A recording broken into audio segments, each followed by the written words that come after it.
तो अब मैं आपको लेके आया हूँ हल्दी घाटी का मेन जगह पर, जहाँ पर अकबर और महाराणा प्रताप की सेना के बीच में युद्ध हुआ था। तो यहाँ का आज भी जो आप पहाड़ का जो कलर देख रहे हैं ना, वो बिल्कुल आपको पीला देखने को मिलेगा। ये देखिए, ये बिल्कुल आपका येलो कलर का है। ऐसा माना जाता है कि ये जो कलर है, ये जितने भी सैनिक मरे उनके खून के वजह से यहाँ का जो पहाड़ का जो कलर है वो पीला हो चुका है।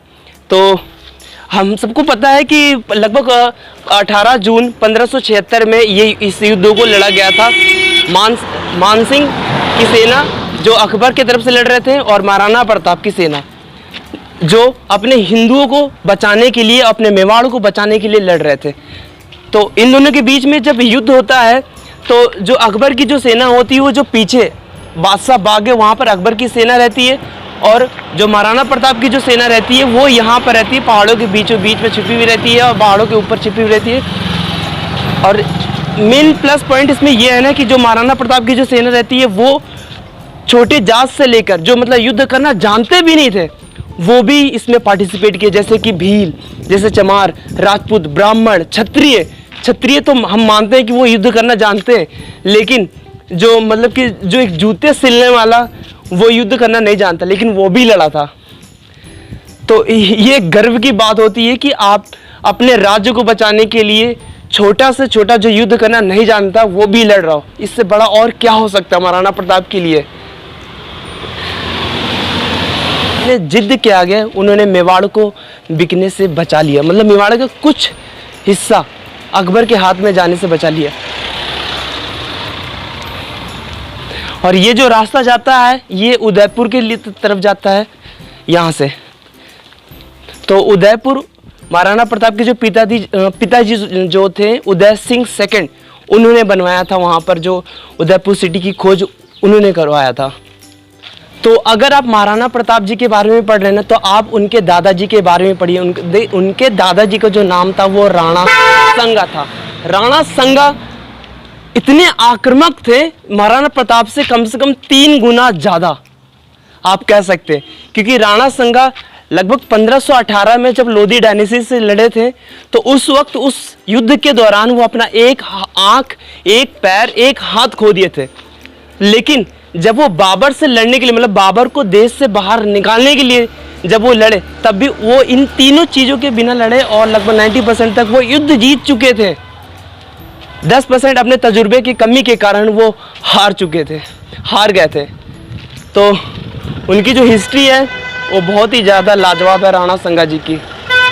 और वो जगह भी दिखाऊंगा मैं आपको जहाँ से चेतक ने छलांग लगाया था। देखिए, इतिहास में 2 घोड़ों को बहुत ज़्यादा मान्यता मिली है। एक बादल जो रानी लक्ष्मी जी की सवारी थी, और एक दूसरा महाराणा प्रताप की जो सवारी थी वो थे चेतक। हाँ, तो यहाँ पर है कि देश के विदेश के सारे कोनों से यहाँ पर आते हैं और यहाँ के मिट्टी अपने साथ लेके जाते हैं, क्योंकि यहाँ की जो मिट्टी है वो बहुत शौरवीरों के रक्त से सना हुआ है यहाँ पे। तो ये भाई साहब, इनकी जो पूरी फैमिली है गुजरात से आए हुए हैं। तो कैसा लगा? बढ़िया लगा आपको? हाँ, बहुत अच्छा है। पहली बार आए कि दूसरी बार? अच्छा, मिट्टी लिया कि नहीं आपने यहाँ से? लेना है, लिया नहीं, अभी लेना है। चलिए, बढ़िया है। आप कभी हिस्ट्री राणा संगा जी के बारे में पढ़िएगा। इनसे भी खतरनाक, महाराणा प्रताप से भी खतरनाक थे वो।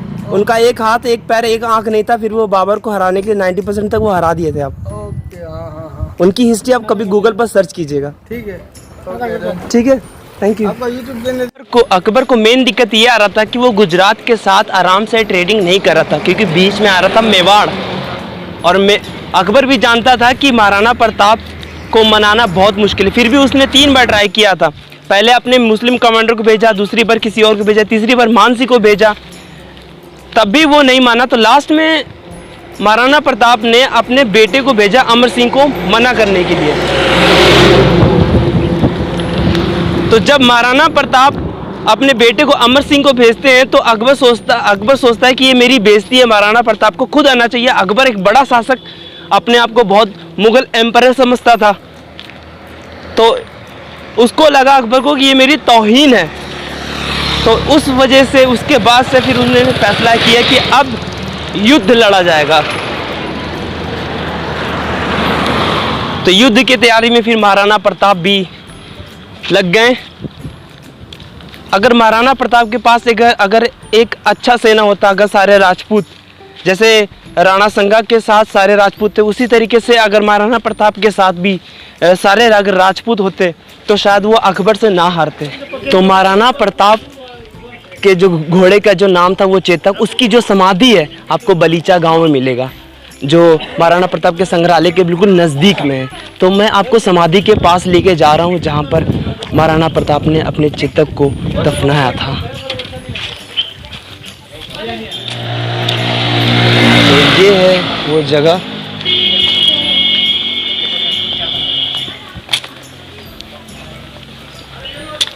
चेतक समाधि।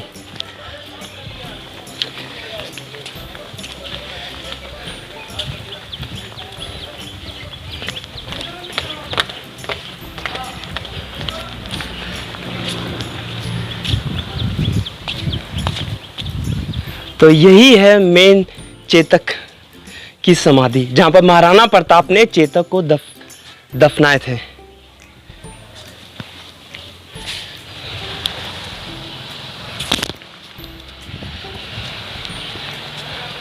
अभी जो पूरा जो एरिया है ये गवर्नमेंट के अंदर में आ चुका है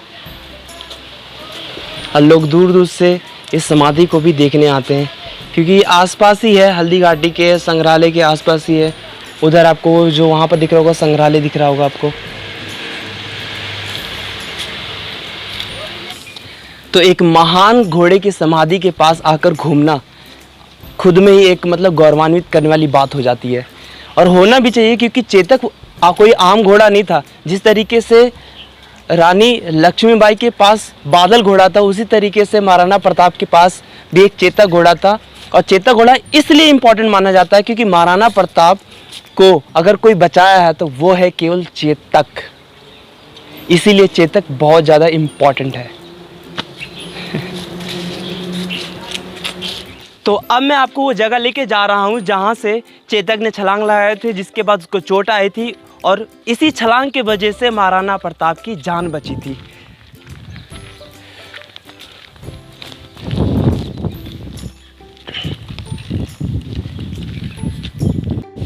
तो मेरे पीछे जो जगह देख रहे हैं ना आप, तो उस तरफ से लेकर इस तरफ तक चेतक ने इसी नाले को, आप अभी भी देख रहे होंगे कि वो नाले के पास पानी बह रहा है। पानी की मात्रा बहुत ज़्यादा कम हो गई है, लेकिन पहले काफ़ी ज़्यादा था।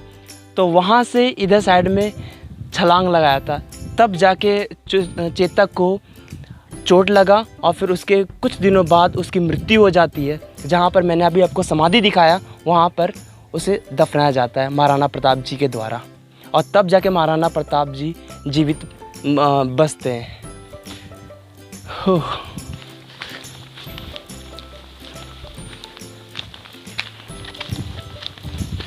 उस नाले को आप देखने के बाद आगे आएंगे, ऊपर की ओर आएंगे, तो महाराणा प्रताप का आपका स्टैचू मिलेगा।